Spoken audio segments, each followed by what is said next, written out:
الله وبركاته.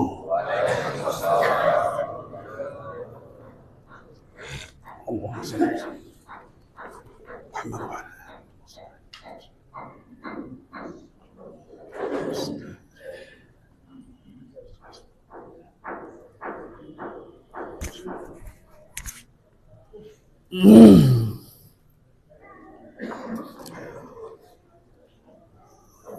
الحمد لله.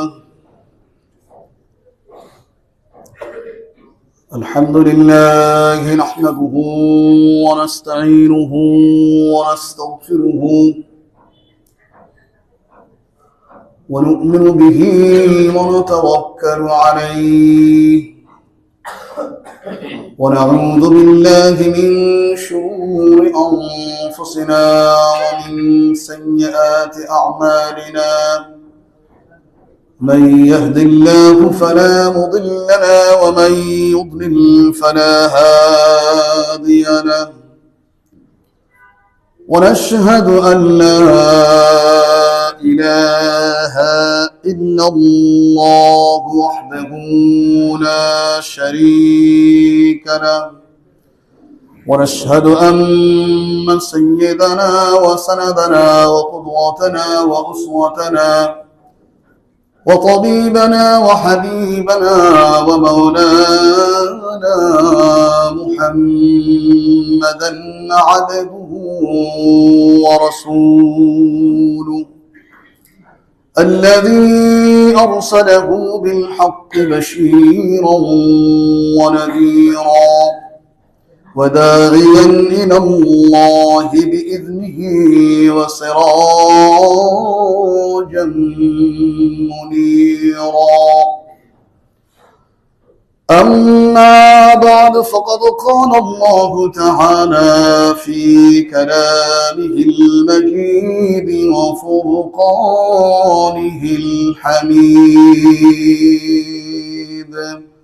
أعوذ بالله من الشيطان الرجيم. بسم الله الرحمن الرحيم. ما آتاكم الرسول فخذوه وما نهاكم عنه فانتهوا. وقال رسول الله صلى الله عليه وسلم لأبي ذر رضي الله تعالى عنه قال: أمرني أن أجالس مع المساكين والذنوب منهم، وأمرني أن أصل الرحيم وإن أدبرت، أو كما قال عليه الصلاة والسلام. الحمد لله. সবাই বলি আলহামদুলিল্লাহ। সপ্তাহান্তে মহাখালী কেন্দ্রীয় জামে মসজিদে পবিত্র জুমার নামাজ আদায়ের জন্য স্বাগত সমুপস্থিত সম্মানিত মুরব্বিয়ানে কেরাম, বয়োজ্যেষ্ঠ বয়োকনিষ্ঠ সর্বস্তরের সম্মানিত মুসল্লি ভাইরা, আমরা সর্বাগ্রী মহান ষষ্ঠ আল্লাহ সুবহানাহু ওয়া তাআলার সন্নিধানে হৃদয়ের সবটুকু আবেগ শ্রদ্ধা উজাড় করে কায় মনোবাক্যে বান্দা সুলভ দৃষ্টিতে আমরা শুকর গুজার হচ্ছি যে মাবুদ আমাদের সবাইকে অত্যন্ত শীতের প্রকোপকে উপেক্ষা করে সাপ্তাহিক শ্রেষ্ঠ একটা ইবাদত জুমার নামাজ আদায়ের জন্য আমাদের এই মসজিদে বসার, কোরআন কারীম থেকে দু চারটি কথা বলার, শোনার এবং সে অনুযায়ী নিজের জীবনকে পরিচালিত করার এক উদগ্র বাসনা যে মাবুদ আমাদের সবাইকে অত্যন্ত শান্ত সৌম্য ভব্য চিত্তে বসে কথাগুলো শ্রবণ করার, আত্মস্থ করার তৌফিক এনায়েত করেছেন। এজন্য আমরা সবাই সমস্যার একবার শুকর গুজার হচ্ছি। আমরা সবাই বলছি আলহামদুলিল্লাহ। অসংখ্য অগণিত দরুদ এবং সালাম নিবেদন করছি আকা নামদার তাজদার মদিনা বিশ্ব মানবতার মহান শিক্ষক, বিশ্ব মানবতার মহান নেতা, মানবতার ফেরিওয়ালা, যিনি জীবনের সকল কিছুর বিনিময়ে মানুষের অধিকার, মানুষের যে প্রত্যাশিত যে মৌলিক অধিকারগুলো উনি আদায়ের জন্য সারা জীবন সংগ্রাম করেছেন, আপনার আমার একান্ত প্রিয় রসুল সৈয়দুল কাওনাইন জনাব মুহাম্মদ রাসূলুল্লাহ সাল্লাল্লাহু আলাইহি ওয়াসাল্লামের শানে নিবেদন করছি হৃদয় নিঃসৃত একরাশ মহব্বতের টইটুম্বুর দরুদ এবং সালাম। আমরা মহব্বতে আরেকবার উচ্চারণ করছি সাল্লাল্লাহু আলাইহি ওয়াসাল্লাম। সম্মানিত হাজিরিন, আমি আপনাদের সামনে 28 পারা সূরা আল হাশর এর একটি আয়াতাংশ তেলাওয়াত করেছি আর একটি হাদিসের অংশ বিশেষ উল্লেখ করেছি। এর উপরেই কিছু কথা বলে ইনশাআল্লাহ আজকে আমাদের জুমার বয়ান সমাপ্ত করব ইনশাআল্লাহ। সম্মানিত ভাইরা, প্রত্যেকটি ধর্মের কিছু স্পিরিচুয়াল বিষয় থাকে, আধ্যাত্মিক, মানে পুরো ধর্মটাই একটা আধ্যাত্মিক বিষয়। এখানে অনেক সময় লজিক দিয়ে, যুক্তি দিয়ে এখানে আপনি কুল কিনারা পাবেন না। এর অনেক বিষয় আছে। যদি আমাদের রাসূলের মেরাজ দেখেন, তাহলে এটা আপনি যুক্তিতে কখনো এরা মিলাতে পারবেন না। একজন সেই জামানায় বৈজ্ঞানিক কোনো যানবাহন ছাড়া কেমন করে সেই মক্কা মুকাররমা থেকে ফিলিস্তিনের বাইতুল মুকাদ্দাস, সেখান থেকে প্রথম আকাশ, দ্বিতীয়, তৃতীয়, সপ্তম আকাশ, সিদরাতুল মুনতাহা, এরপর আল্লাহ পাকের আরশ, এরপর জান্নাত জাহান্নাম দর্শন, এটা কেমনে সম্ভব? How is it possible? যুক্তি দিলে পারবেন না। যদি এটাও যুক্তি দেন, প্রত্যেকটি জিনিসের স্রষ্টা আছে। এই মাইকের একটা স্রষ্টা আছে, যা দেখেন প্রত্যেকটি একটা স্রষ্টা আছে। এটার স্রষ্টা এইটা, এটার স্রষ্টা এইটা, এইটার স্রষ্টা এইটা। এটাকে সৃষ্টি করেছেন উনি, এটাকে সৃষ্টি করেছেন উনি। করতে করতে দেখবেন যে সবই স্রষ্টা উনি, সবগুলো স্রষ্টা কিন্তু আল্লাহ। তাহলে একটা কোশ্চেন অ্যারাইজ হয়ে যাবে, তা আল্লাহর কে সৃষ্টি করছে? উনি এমনি এমনি কেমনে আইলেন? এই যুক্তিতে যায় যারা যুক্তিবিদ হয়ে যায়, তারা বেশিরভাগ নাস্তিক হয়ে যায়। সাহিত্যিক এবং যারা মুক্ত চিন্তা, আমরা যে বলি মুক্ত চিন্তার অধিকারী, এই কথাগুলোই নাস্তিকবাদের কথা। কোন মুসলমান কখনো মুক্ত চিন্তার অধিকারী হতে পারে না, কারণ আমাদের সকল কিছু নিয়ন্ত্রণকারী একমাত্র কে? কোন মুসলমান মুক্ত চিন্তার অধিকারী হতে পারে না। নাস্তিকবাদের কথা এটা, ব্রাহ্মণবাদের কথা এটা। আমার দেহ আমার প্রাণ, যাকে ইচ্ছে করবো না, এটা মুক্ত চিন্তা। আমরা মুক্ত চিন্তার কথা বলে ইসলামের বিরুদ্ধে বাস যথেচ্ছা বলবে, এটা মুক্ত চিন্তা। আপনি মুক্ত চিন্তা বলে আমার ইজ্জত, আমার বাপ মা পরিচয় নিয়ে কথা বলবে, মুক্ত চিন্তা এটা? আপনি জিহ্বা আছে বলেই বলতে পারবেন? ন। মুক্তরা প্রত্যেকটি ক্ষেত্রে মুসলিম যারা, তারা শরীয়তের শিকল দ্বারা আবদ্ধ। ইচ্ছে করলে দেখতে পারে না, চোখ আছে কিন্তু ইচ্ছে করলে যা ইচ্ছা আপনি তাই দেখবেন। এই জন্য আল্লাহ পাক মুসলমানদের চোখ দেন নাই। আপনার জিহ্বা আছে বলে যা ইচ্ছে তাই বলবেন, এই জন্য আল্লাহ পাক আপনার মুখে জিহ্বা দেন নাই। আপনার দাঁত আছে বলে যা ইচ্ছে তাই আপনি কামড় দিয়ে খাবেন, এই জন্য আল্লাহ পাক দাঁত দেন নাই। আপনার কান আছে বলে যা ইচ্ছে তাই শুনবেন, এই জন্য আল্লাহ পাক আপনার কান শ্রবণেন্দ্রিয় দেন নাই। হ্যাঁ, লাইসেন্স আপনার কাজে ব্যবহার হবে, ওই লাইসেন্স করা অস্ত্রের মতো, সরকারি অস্ত্র, পিস্তলের মতো। আপনার নামে লাইসেন্স করা আছে বলেই যে আমার বৈধ অস্ত্র, তার মানে যাকে তাকে গুলি করে মারবেন, এই জন্য আপনাকে লাইসেন্স দেওয়া হয় নাই। আপনি কারে মারবেন, কখন মারবেন, কোন পদ্ধতিতে, কোন জায়গায় মারবেন, হাঁটুর উপরে নিচে সবগুলো বিধান দেওয়া আছে। সুতরাং এই ক্ষেত্রে অস্ত্র ইচ্ছে মতো আপনি যাকে তাকে গুলি করতে পারবেন, এই জন্য অস্ত্র দেওয়া হয় নাই। ঠিক একইভাবে আমাদের মুখে যে জিহ্বা, আমি যা ইচ্ছে তাই বলবো, এই জন্য আপনাকে জিহ্বা দেওয়া হয় নাই। আমার চোখ দিয়ে যা ইচ্ছে তাই দেখবো, এই জন্য চক্ষু দেওয়া হয় নাই। প্রত্যেকটি ক্ষেত্রে কিয়ামতের দিনে জিজ্ঞেস করা হবে। আল্লাহ পাক বলেছেন, ইন্নাস সামআ ওয়াল বাসারা ওয়াল ফুআদ কুল্লু যালিকা কানা ফিল্লাহি মাসউলা। আল্লাহ পাক বলেছেন, কিয়ামতের দিনে প্রত্যেক মানুষকে তার চক্ষু সম্পর্কে জিজ্ঞেস করা হবে, তার জিহ্বা সম্পর্কে জিজ্ঞেস করা হবে, তার চামড়া সম্পর্কে জিজ্ঞেস করা হবে, হে চক্ষু কোন জিনিস দেখেছো, কোনটা থেকে ক্ষান্ত ছিলে। ইন্নাস সামআ ওয়াল বাসারা ওয়াল ফুআদ, প্রত্যেকটি বিষয় ইন্নাস সামআ ওয়াল বাসারা ওয়াল ফুআদ, আপনার বিবেক অন্তঃকরণ, আপনার চক্ষু, আপনার কান, সব সম্পর্কে জিজ্ঞেস করা হবে যে কোনটা শুনলে। কাজে প্রত্যেকটি ক্ষেত্রে মুসলিম যারা আমরা আল্লাহ এবং রাসূলের বিধানের কাছে আমরা আবদ্ধ আছি। ইচ্ছে করলে আমি আমার মতো করে লাইফ লিড করতে পারবো না, কারণ প্রত্যেকটি বিষয়ে আল্লাহ পাক আমাদের বিধান দিয়েছেন। আমি কেমনে চলবো, কেমনে কথা বলবো, বয়োজ্যেষ্ঠদের সঙ্গে কেমনে আচরণ করব, ছোটদের সঙ্গে কেমনে আচরণ করব, পরিবারে কেমনে আচরণ করব, সমাজে কিরকম আচরণ করব, আমি আমার ব্যবসা বাণিজ্য কেমনে করব, আমি বিচার আচার কেমনে করব, আমি দেশ রাষ্ট্র প্রশাসন চাকরি করে কেমনে করব, যদি আমি দেশের মালিক মানে দেশের শাসক প্রশাসক হই, মন্ত্রী মিনিস্টার হই, আমি কেমনে আমার দায়িত্ব কর্তব্য পালন করব, এইটা আক্ষরিক অর্থে হাতে কলমে বুঝিয়ে দেওয়ার জন্য আল্লাহ পাক রাসূলকে রাষ্ট্রের প্রধান নির্বাহী বানিয়েছিলেন, রাষ্ট্রপতি বানিয়েছিলেন। তারপরে তার সাহাবায়ে কেরাম 30 বছর যাবত খোলাফায়ে রাশিদিন যারা ছিলেন তারা চালিয়েছেন। তারপরে এরকম প্রায় 810 বছর পর্যন্ত কেমনে কোরআন কারীম দ্বারা, ইসলাম দ্বারা একটা সুন্দর, সুখী, সমৃদ্ধশালী, ইনসাফপূর্ণ একটা সমাজ কেমনে গঠিত হয় এবং কেমনে পরিচালিত হয়, আক্ষরিক অর্থে হাতে কলমে প্র্যাকটিক্যাল ব্যবহারিক দেখিয়ে দিয়েছেন আল্লাহ পাক তার নবী এবং রাসূলদের দ্বারা। সুতরাং কোন ক্ষেত্রেই আমাদের অন্যদিকে তাকাবার কোনো সুযোগ নেই।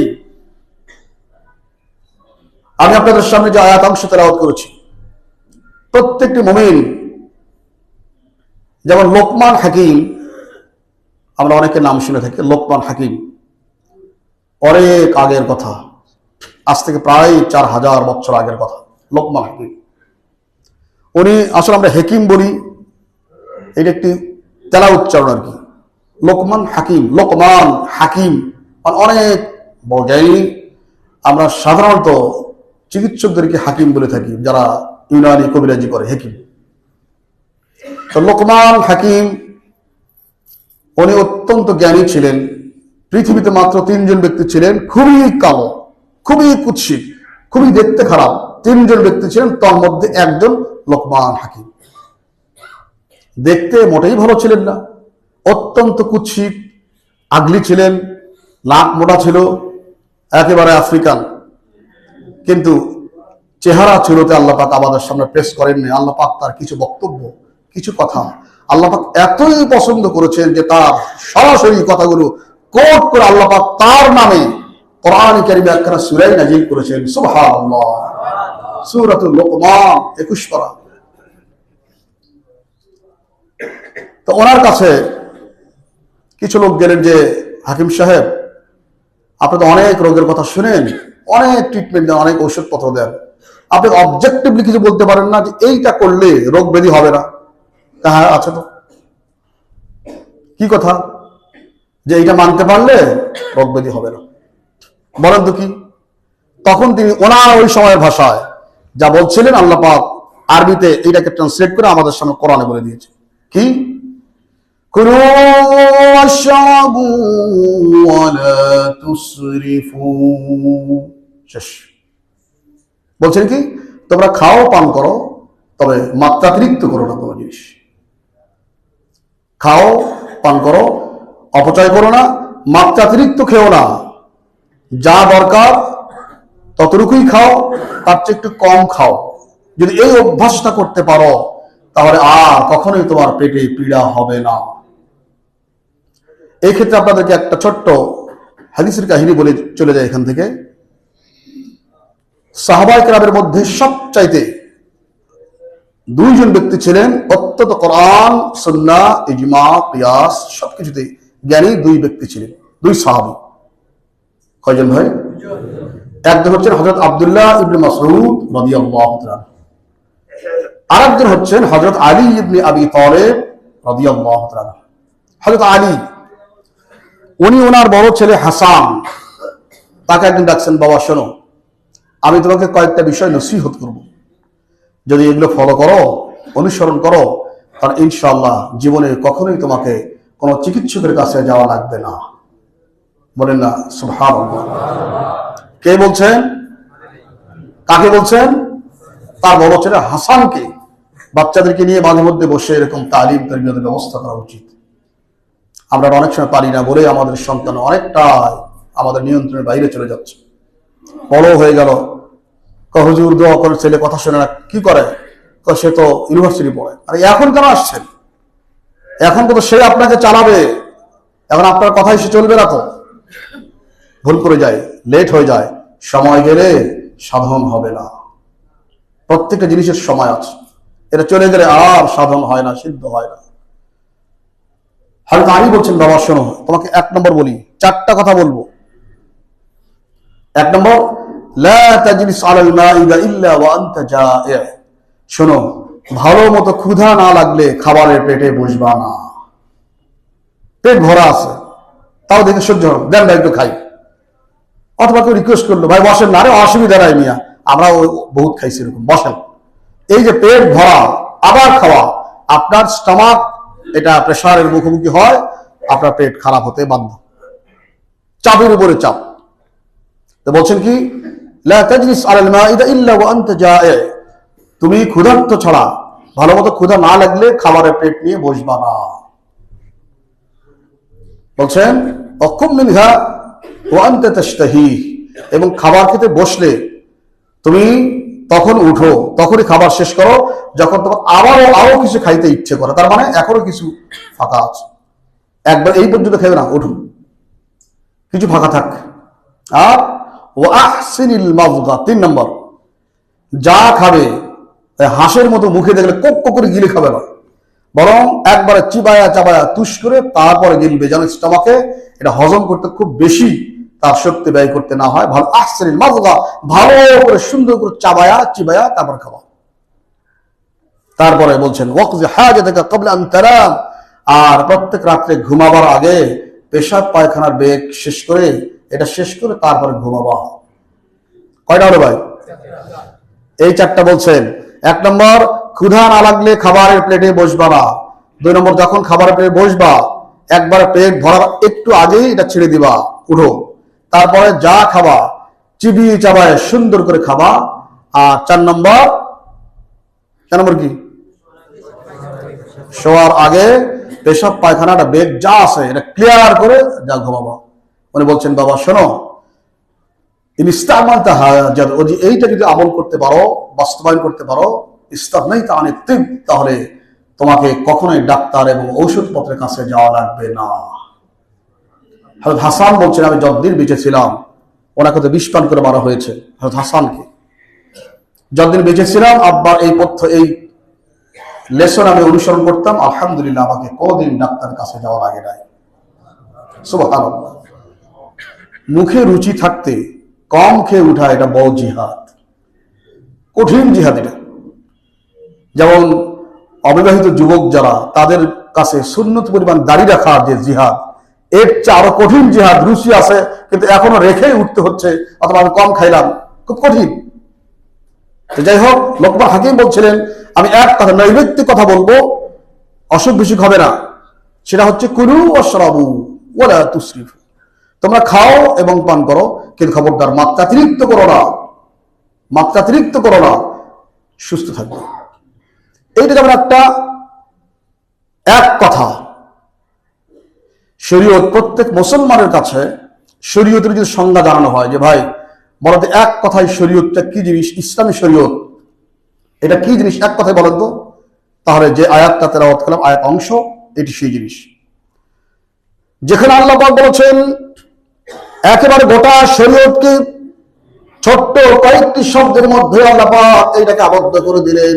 যদি কোনো মানুষ গবেষণা করতে পারে কি আছে এর মধ্যে, আর ওই ব্যক্তির মধ্যে পুরো শরীয়ত তার ভেতরে ফিট হতে পারে।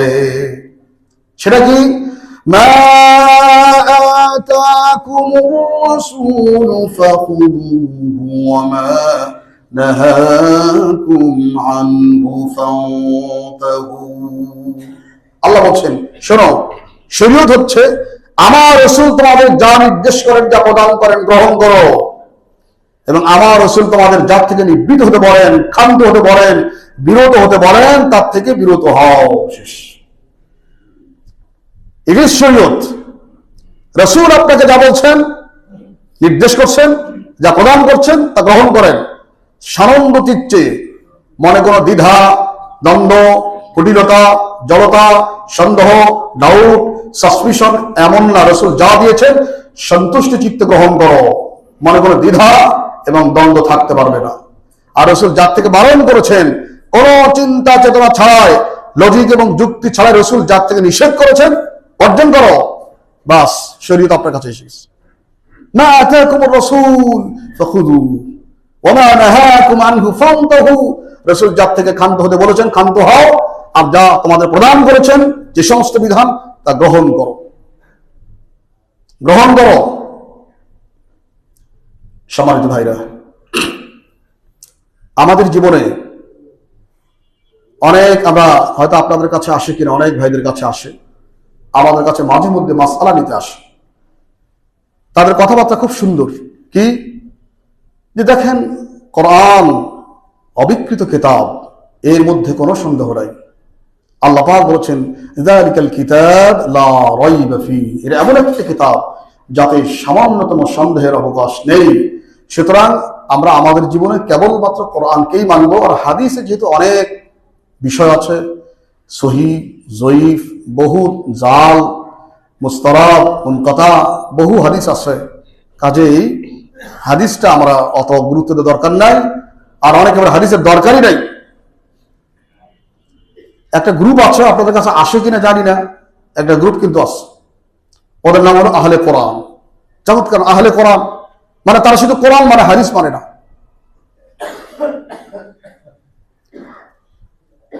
কয়েকদিন আগে আমি বাড়ি গিয়েছিলাম দিনাজপুর, সেখানে কয়েকজন শিক্ষিত লোকের সঙ্গে একটা মিটিং হচ্ছে। তখন এক লোক এই মাসালা আনছে, একটা ঘুরু হয়ে মাসালা।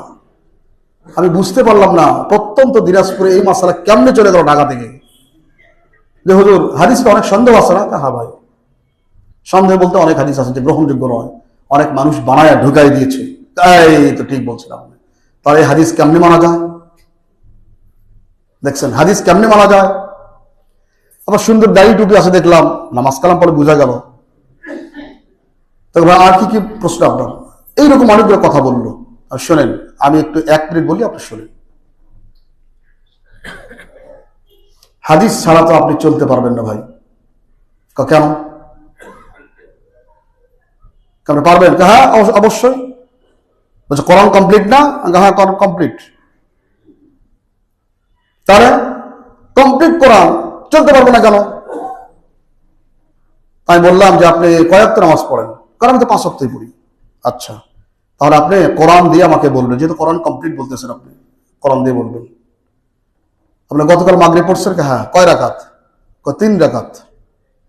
ঈশা? 4 রাকাত। তো কোরআন থেকে দেখান তো একটা আয়াত যে মাগরিব 3 রাকাত আর ঈশা 4 রাকাত। আপনি একটা আয়াত দেখান যে মাগরিব 3 রাকাত, দেখান তো আপনি। অনেকক্ষণ থাকলো, আমার তো নলেজে নাই। আচ্ছা, নলেজে নাই। জাকাত দেন না? দেই। জাকাতের যে নেশাব, আপনার 52.5 রূপা অথবা 7.5 স্বর্ণ অথবা সমপরিমাণ সম্পদ যদি 1 বছর আপনার মালিকানায় থেকে থাকে, তাহলে তার উপর জাকাত ফরজ।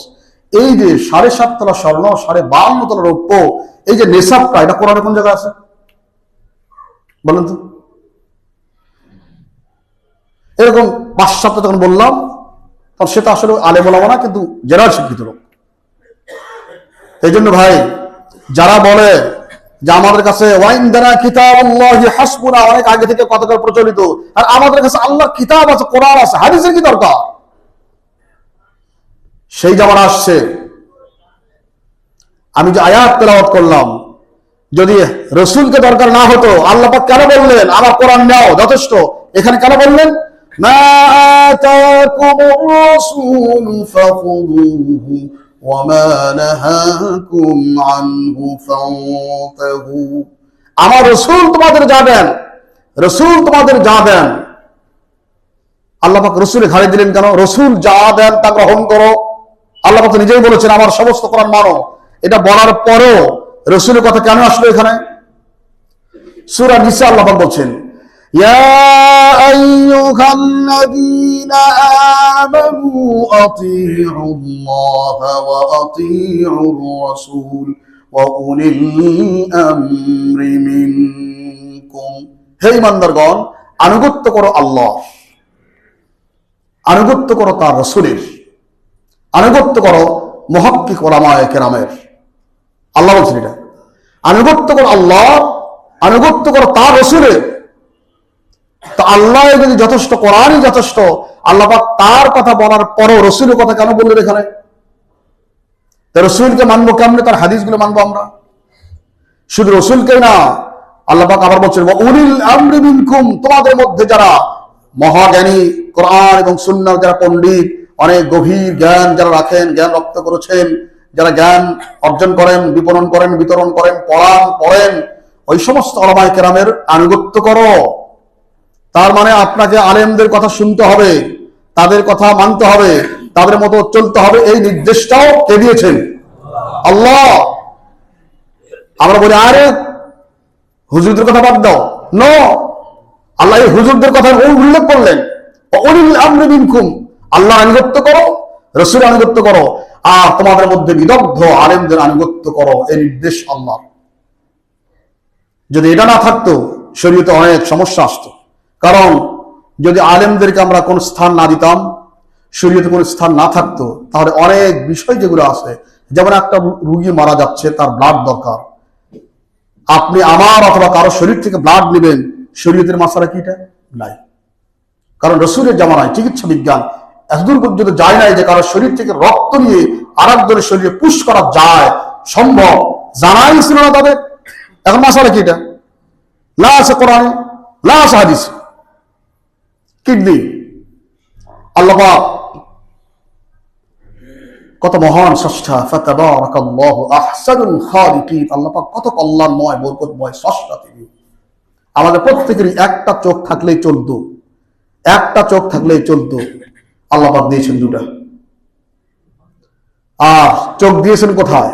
হাড্ডি, এদিকে হাড্ডি, মাঝখানে বাস কোনটা কত করেছেন। কারণ যদি কুমিরের মতো চোখগুলো উপরে ভাষা থাকতো, যে কোনো আঘাত এসে আগেই চোখে লাগতো। আল্লাহ পাক এমন সেভ করেছেন, সুবহানাল্লাহ, বলে না সুবহানাল্লাহ। আল্লাহ পাক চোখকে সেভ করার জন্য এইদিকে হাড্ডি, এইদিকে হাড্ডি, এইদিকে হাড্ডি দিয়েছেন। মানে এখানে ফাটতে পারে, এখানে হাত ফাটতে পারে, নাক ফাটতে পারে, মাজার চোখকে আল্লাহ পাক হেফাজত করেছেন হাড্ডি উঁচু দিয়ে। সুবহানাল্লাহ। এক চোখ যথেষ্ট ছিল, দিয়েছেন দুইটা। কারণ কোন কারণে যদি বান্দার একটা চোখ নষ্ট হয়, সেটা অন্ধ না হয়, আল্লাহ পাক দিয়েছে আর একটা, এটা দিয়ে চলবে ইনশাআল্লাহ। আল্লাহ পাক আমাদের কিডনি একটা দিয়ে চলতো, দিয়েছেন দুইটা। সুস্থ যে কোনো মানুষের দুইটা কিডনির একটা সচল থাকে আর একটা রিজার্ভ থাকে, একটা সচল আর একটা রিজার্ভ থাকে। কোনো কারণে যদি কোনো বান্দার একটা কিডনি রিজার্ভ হয়ে যায়, মানে নষ্ট হয়ে যায়, অক্ষম হয়ে যায়, তাহলে অটোমেটিক কোনো চিকিৎসা লাগে না, একটা অফ হয়ে গেছে, অটোমেটিক আল্লাহ পাক আর একটা কিডনি আল্লাহ পাক চালু করে দিবেন। সুবহানাল্লাহ, সুবহানাল্লাহ, সুবহানাল্লাহ।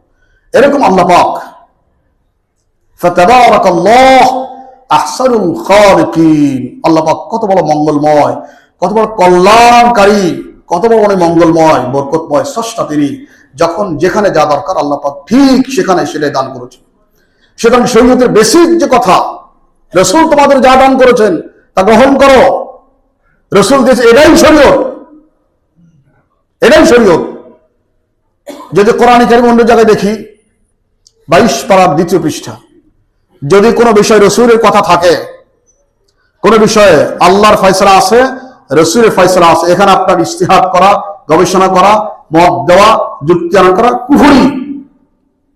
যে বিষয়ে আল্লাহ কথা বলেছেন আপনি কথা বলা কুফরি, যে বিষয়ে রাসূল কথা বলেছেন ওই বিষয়ে আপনার কথা বলা কুফরি, কোনো অপশন নাই। আল্লাহ পাক কি বলেছেন?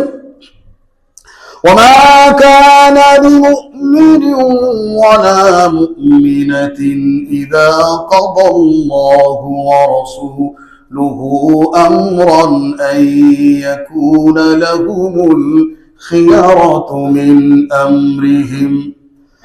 আল্লাহ পাক বলেছেন, যদি কোনো বিষয়ে আল্লাহ এবং তার রাসূল কোনো ফয়সালা দিয়ে থাকেন, তাহলে ওই বিষয়ে দুনিয়ার কোন মুমিনের কোন অপশন নাই এই বিষয়ে কোন মন্তব্য করা। আল্লাহ যা বলেছেন দ্যাটস ফাইনাল, রাসূল বলেছেন দ্যাটস ফাইনাল, আর কোনো কথা নাই, কোনো কথা নাই। যদি এই ক্ষেত্রে কেউ কথা বলতে চায় তাহলে তার কুফরি হবে, মানে ইমান আর থাকবে, ইমান সলভ হয়ে যাবে, ইমান সলভ হয়ে যাবে। রসুল আমাদের যা দিয়েছেন, রসুল যা বলেছেন মানা ফরজ, যা ইঙ্গিত করেছেন মানা জরুরি, আমাদের যে হাদিসগুলো শুনিয়েছেন এগুলো আমাদের জন্য পাথেয়। রসুল সাল্লাম যখন কথা বলতেন সাহাবায়ে কেরাম, আমি এই বিষয়ে কথা বলছি আপনাদেরকে, রসুল আমাদের কাছে কত বড় এবং কত বড় থাকা উচিত।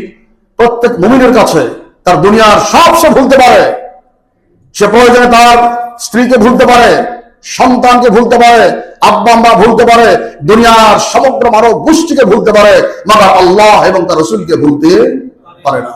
আল্লাহ রসুল সাহেব বলেছেন, ওয়াল্লাযী নাফসু মুহাম্মাদিন বিয়াদি, সেই সত্তার কসম, সেই সত্তার কসম যার হাতে মুহাম্মাদের প্রাণ, তোমরা ততক্ষণ পর্যন্ত পূর্ণাঙ্গ মুমিন হতে পারবে না যতক্ষণ পর্যন্ত আমি মুহাম্মদ সাল্লাল্লাহু আলাইহি ওয়াসাল্লাম ওই ব্যক্তির কাছে তার পিতামাতার চাইতে, তার সন্তানাদির চাইতে এবং দুনিয়ার সবকিছুর চাইতে যতক্ষণ পর্যন্ত আমি রাসূল অধিক প্রিয় না হতে পেরেছি, ততক্ষণ লা ইউমিনু আহাদুকুম হাত্তা আকুনা আহাব্বা ইলাইহি বিওয়ালিদিহি ওয়া ওয়ালাদিহি ওয়ান নাস আজমাইন, যতক্ষণ পর্যন্ত আমি রাসূল তার কাছে, তার পিতামাতা, তার সন্তানাদি, দুনিয়ার সবকিছুর চাইতে আমি যতক্ষণ অধিক অধিক প্রিয় হতে না পেরেছি, ততক্ষণ তোমরা কেউ পূর্ণাঙ্গ মুমিন হতে পারবে না। ওই জাতের কসম, সহিহ বুখারী মুসলিমের হাদিস। এখন যে কোনো বিষয়ে আল্লাহ সরাসরি বলছেন না, রাসূলও সরাসরি বলছেন না, তাই বলে তাদের কোনো মেসেজ, তাদের কোনো কথা আমাদের কাছে আসতেছে না। কিভাবে আসতেছে না?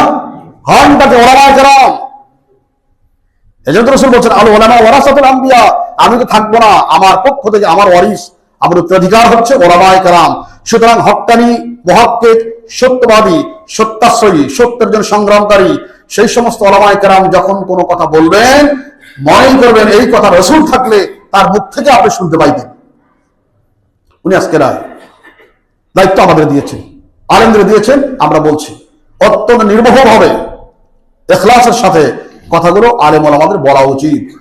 যখন কোনো আলেম ওলামা কথা বলবেন, হয়তো উনি কোনো দল সমর্থন করতে পারেন, কোনো দল করতেও পারেন, কিন্তু যখন পাবলিকলি জনগণের সামনে কথা বলবেন, তখন তিনি কোনো দলের লোক হয়ে কথা বলবেন না, উনি রাসূলের নায়েব হয়ে কথা বলবেন, ওয়ারাসাতুল আম্বিয়া হয়ে কথা বলবেন। কারণ তখন আমরা এখানে বসছি, এই মেম্বার রাসূলের, এখান থেকে কোনো দল মতের বিশেষ কোনো কথা বলার সুযোগ নাই।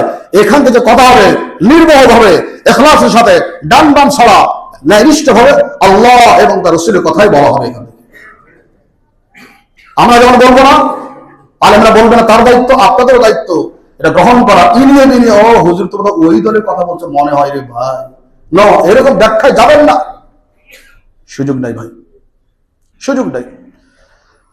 রাসূল যখন কথা বলতেন, সাহাবায়ে কেরামের বৈশিষ্ট্য কি ছিল রাসূলকে এই জন্য জানতে হবে ভাই।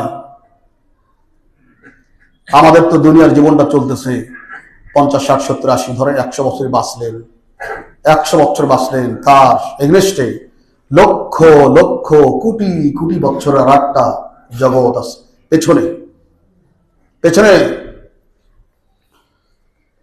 আহা, একবার চোখটা বুঝে গেলে কত যে অনন্তকাল, কত যে লক্ষ কোটি বছর ওই অন্ধকার গহীন কবরে, হয় জান্নাতের ছোট্ট কামরা, নাহলে জাহান্নামের গর্তে ঢুকতে হবে কবরে, আল্লাহ পাকই ভালো জানেন। ওই যে বিরাট একটা জগৎ, সেই জগৎ আমরা সবাই যাব। এতে কোনো, এই কথার মধ্যে কোনো ভ্রান্তি, মিথ্যার লেশ মাত্র নাই। কি ভাই ঠিক না? সবাই বিশ্বাস করে, আস্তিক হোক আর নাস্তিক হোক, মুসলিম অমুসলিম, হিন্দু বৌদ্ধ খ্রিস্টান ইহুদি নাসারা, যারাই হোক না কেন, যে যাই করুক না কেন, যারা বলে স্রষ্টা বলতে কেউ নাই, there is no God, নাই, এমন লোক বহুত আছে। চীনের তো বেশিরভাগই নাস্তিক, চায় না, স্রষ্টা বলতে কিছু মানে না ওরা। যা বলেন মরবি তুই, অফকোর্স হ্যাঁ মরবে সে, তারপরে কি হবে, তারপরে বিষয় যাবো শেষ। ইল্লা হায়াতুদ দুনিয়া নামুতু ওয়া মা নাহনু বিমাবউসিন, আরে এটাই তো শেষ, মরে গেলে মাটি হয়ে যাব, আর আমাদের পুনরুত্থিত হতে হবে না, নাস্তিকের বিশ্বাস। কিন্তু ওই নাস্তিক আবার বিশ্বাস করে সে মরবে, আর আমরা তো আস্তিক আলহামদুলিল্লাহ, বলি না আলহামদুলিল্লাহ। আমরা আল্লাহকে বিশ্বাস করি, মরণকে বিশ্বাস করি ভাই। মরণকে বিশ্বাস করার পর যে একটা জগৎ আসতেছে, এখন তো আপনি যত অসহায় হন, রাস্তায় কোনো ফকির ফকরা যখন চিল্লাপাল্লা কাঁদে, অনেক মানুষ তাদের পাশে যেয়ে দাঁড়ায়, কি ভাই সমস্যা কি? কিন্তু ভাই আমি খুব ক্ষুধা, অনেক ভাইরাই তাকে খাবার কিনে দেন, কাপড় না থাকলে কাপড় দেওয়ার ব্যবস্থা করেন। যাই হোক আমরা চেষ্টা করি, কিন্তু রসুল বলেছেন পৃথিবীতে যদি কোনো মানুষ প্রচন্ড বিপদে পড়ে যায়, যত কঠিন মুসিবতে পড়ুক না কেন, তার চাইতে হাজারো হাজারো গুণ বেশি মহাবিপদ হবে হাসরের ময়দানে। রসুল একটা কথা বলছেন শুধু, আল মাইয়িত ফিল কবর আল মুতাগাইমিস কাল গারিক ফিল বাহর। যেই ব্যক্তি সাঁতার জানে না, মাইন্ড ইট, একটু ভালো করে শুনুন ভাই, যেই ব্যক্তি সাঁতার জানে না, গভীর রাতে লঞ্চে চলে যাচ্ছে চাঁদপুর বরিশাল পটুয়াখালীর দিকে, যদি রাত 3টা, 3:30, 4টার দিকে এরকম সাঁতার জানে না, পড়ে গেছে লঞ্চ ডুবতেছে, সেই ব্যক্তি নিজেকে বাঁচানোর জন্য কিরকম আকুতি বিকুতি করবে বলে? সাঁতার জানে না, সে রয়েছে ভাই আমারে বাঁচান, ভাই বাঁচান, এমন লম্বা টান্তার সুযোগ নাই, কারণ সে ডুবতেছে।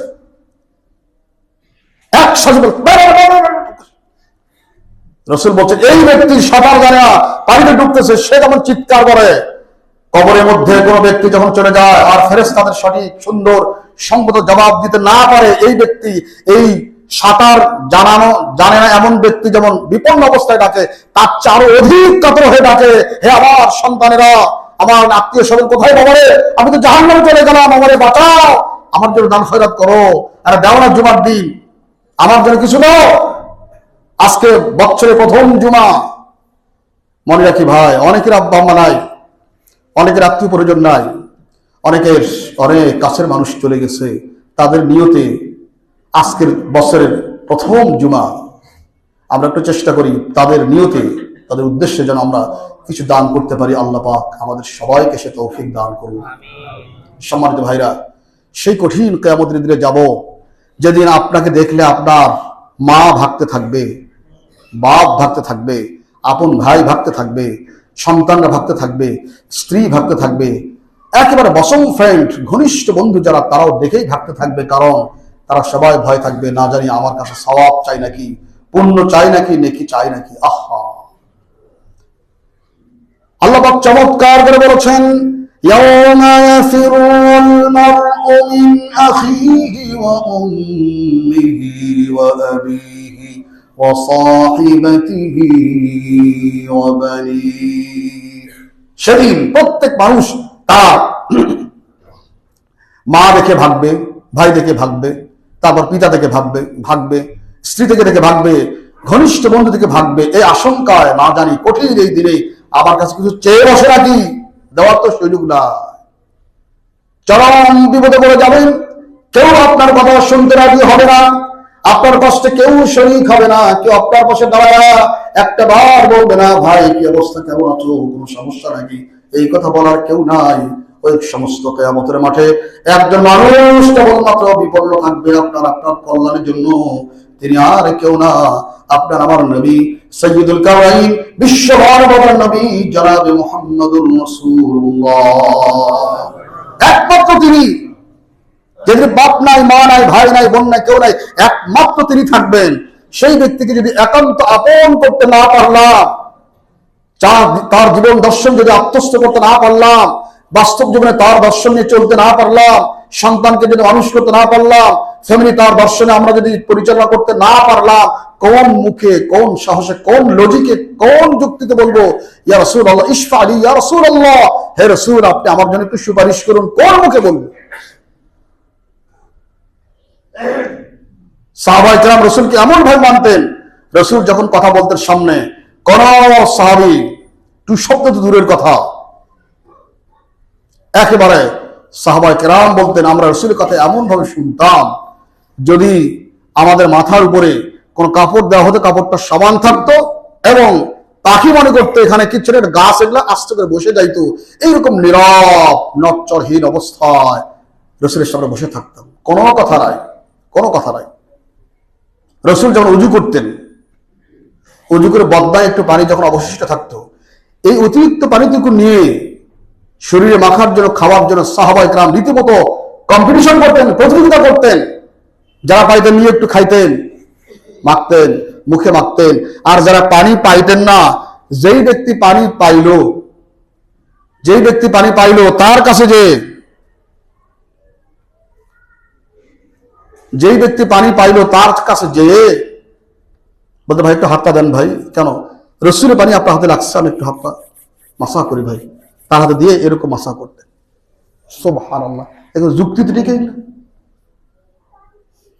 সম্মানিত ভাইরা, রাসূল সাল্লাল্লাহু আলাইহি ওয়াসাল্লাম যা দিয়েছেন সেটাই বিধান, ওটাই আমাদের মানতে হবে। কেমনে মানবেন?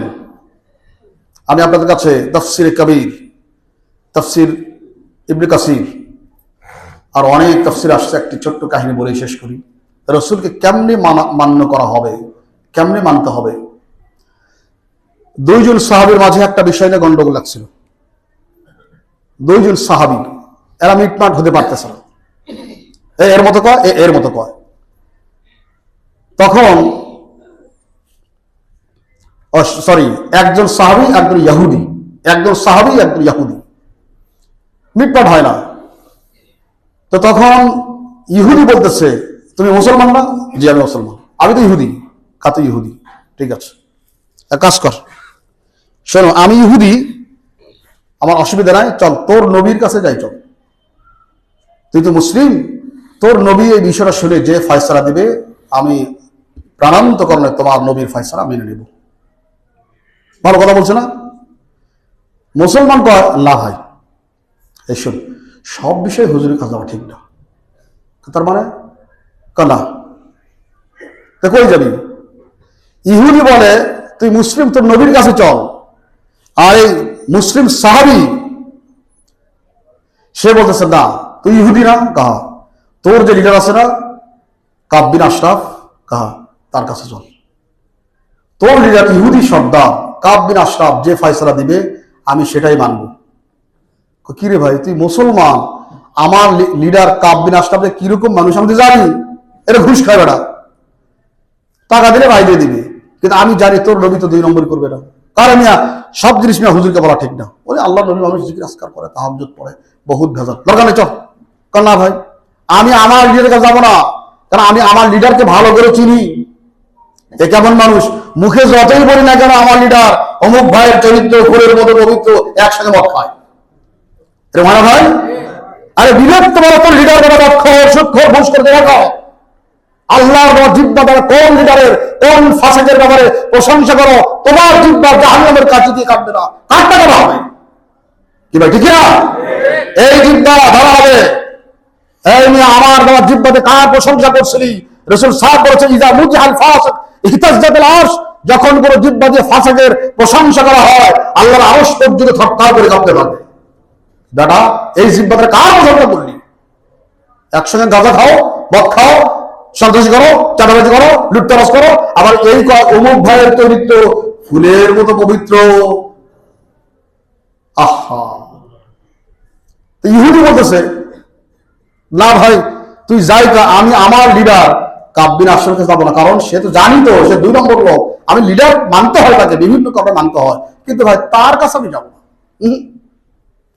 তোর নবীর কাছে চল। ইহুদি যেমন একবারে জেগে বসছে, মুসলমানকে আরে ভাই হুজুরের কাছে সব জিনিস, মানে মুসলমান জানে যে রসুলের কাছে গেলে হয়তোবা আমার বিপক্ষে রায় যাবে। কারণ ভাই ছেলে চিনে বাপ, মনে চিনে পাপ। আপনার বিবেক, আমরা যতই মাসালা বলি আপনার বিবেক একটা কথা বলতেছে, আরে না এটা কাজ ঠিক না। যদি অনেক আলেম ওলামা অনেক মুফতিরা বলতেছে অসুবিধা নাই, কিন্তু আপনার বিবেক বারবার দংশন করতেছে, না এটা সঠিক না, সঠিক না। রাসূল বলছেন ওই সময় মুফতির ফতোয়া বা তোমার বিবেকের ফতোয়াই গ্রহণযোগ্য হবে, কারণ তোমার বিবেককে ঘুষ দিয়ে উৎকোচ দিয়ে বিবেকের ফয়সালা অন্যদিকে নেওয়া যায় না, কিন্তু বিচারককে আলেমকে নেওয়া যায়। শেষ পর্যন্ত চল ঠিক আছে চল, বাস আসতে রাসূলের কাছে বলা হলো, হুজুর এই বিষয়, হুজুর আমি ইহুদি, এ তো আপনার সাহাবী। হ্যাঁ ঠিকই তো। রসুল বিচার সব শুনে, রসুল তো বিচার করো মাশাআল্লাহ, ওরে সাহাবীও দেখেন না, ইহুদিও না, খ্রিস্টান না, সঠিক সঙ্গত ন্যায় বিচার, জাস্টিস যাকে বলা হয়, রসুল সেজন্যই দুনিয়াতে আসছেন। রায় দিলেন ইহুদির পক্ষে, মুসলমানের বিপক্ষে, সাহাবীর বিপক্ষে। এতে মুসলমান সাহাবী খুব মনকষ্টে আছেন, খুব মনক্ষুণ্ণ হলেন। আরে আমি রসুলের সাহাবী, আমি তার পিছনে নামাজ পড়ি, আমি জামা জুব্বা আতর সুরা সব লাগাই, পাগড়ি পরি, আমি মাঝে মধ্যে চাঁদাও দিই, আনত দেই, আমি মাঝে মধ্যে যুদ্ধেও যাই। আচ্ছা আমি না একটু ভুলই করলাম, তাই বলি কি রসুল আমার বিরুদ্ধে রায় দেবে এই মালাউনের পক্ষে? রসুলকে বলতে আমার মনে কষ্ট নিয়ে বাইরে আসছে। ভাই আমি বললাম না যে সব জিনিস নিয়ে রসুল সব জিনিস বুঝে না ভালো, উনি আল্লাহ আল্লাহ মানুষ, নবী মানুষ, সবসময় আল্লাহর সঙ্গে কানেকশন থাকে তার, কখন মন ভালো থাকে, কখন খারাপ থাকে, কখন কোন চিন্তা থাকে। শোন, রসুল সাল্লাল্লাহু আলাইহি ওয়াসাল্লাম বিচার টিচার ভালো বুঝে না।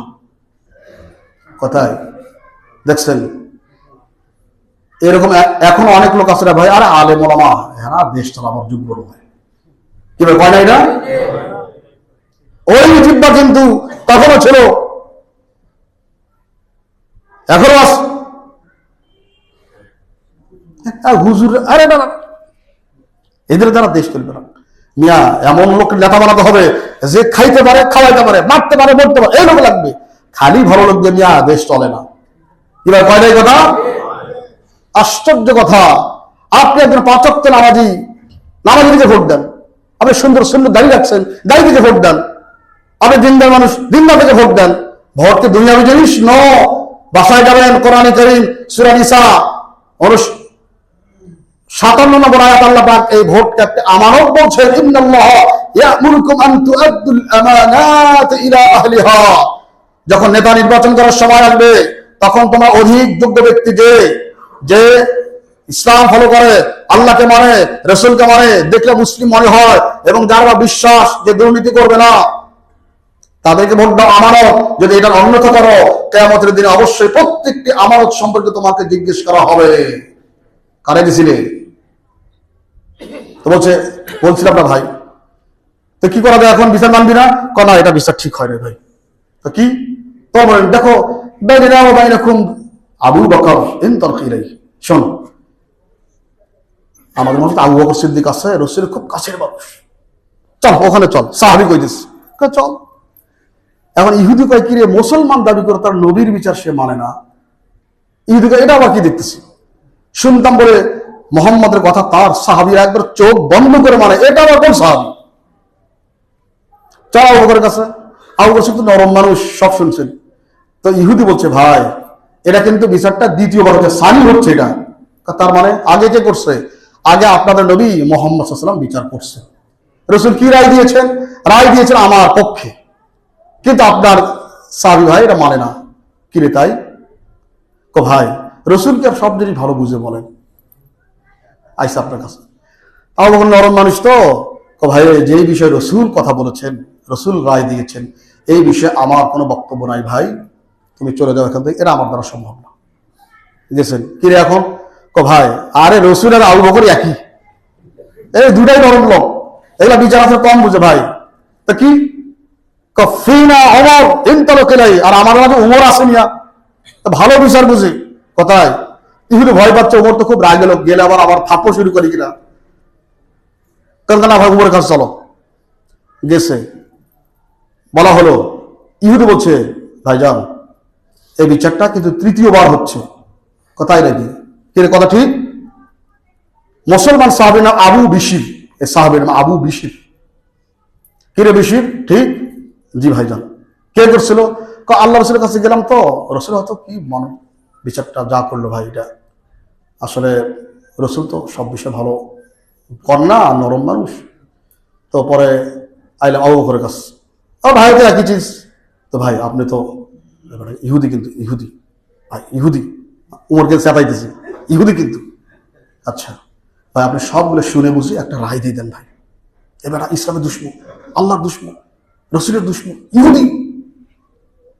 কোথায়? আচ্ছা সবগুলো শুনলেন, শুনে দেখছেন রাসূল যে রায় দিয়েছেন এটাই একজ্যাক্ট রায় ছিল, কারেক্ট।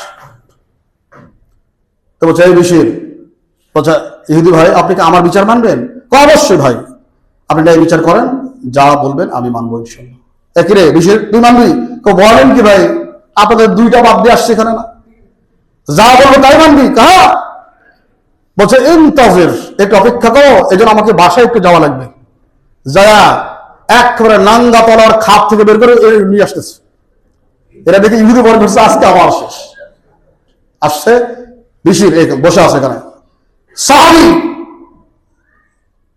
যেই মুসলমান সাহাবী রসুলের পিছনে নামাজ পড়েন, দাড়ি টুপি জুব্বা জামা কোনো সমস্যা নাই, আতর সময় সব লাগানো, বলছেন শোনো, রসুলকে নবী মানার পরে যেই ব্যক্তি রসুলের বিচার মানতে নারাজ, সেই ব্যক্তির বিচার আমার কাছে এইটা দিয়ে হয়।